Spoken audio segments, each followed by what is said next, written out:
আচ্ছা, তার মানে 5 পিস 20 টাকা, তাই তো? আচ্ছা, আর ডিম টোস্ট 30। আচ্ছা, তো এখন কিন্তু নিয়ে নিয়েছি এই যে শালপাটা বাটিতে মুড়ি আর ঘুগনি।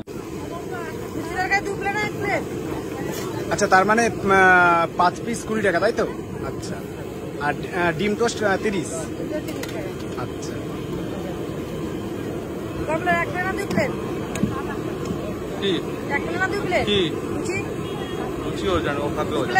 লুচি তোমাদের 1 প্লেট তো? আমি নেব। আচ্ছা, তাহলে নেব। আচ্ছা, তাহলে 1 প্লেটই দাও।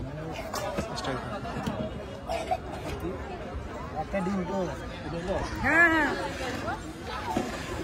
কিসের তরকারি থাকছে? ঘুগনি তরকারি। ঘুগনি তরকারি থাকে, তাই তো?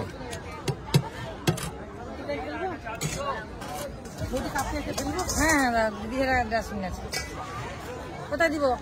হাতে। সকালবেলা নিউ দীঘা থেকে একদম মর্নিং ওয়াক করতে করতে চলে এসেছি মোহনাতে। এর আগে তো কচুরি খেয়েছি, তারপর হচ্ছে মোহনার যে ফিশিং যে মার্কেটটা ছিল সেখানে আপনাদেরকে ভিডিও করে সেগুলোকে দেখাবো। তো এখন কিন্তু নিয়ে নিয়েছি এই যে শালপাটা বাটিতে মুড়ি আর ঘুগনি, ঠিক আছে, মাত্র 25 টাকা, সাথে পেঁয়াজ কাঁচা লঙ্কা দিয়ে দিয়েছে। চলো, আর পিছনে দেখতে পাচ্ছ সেই মোহনা।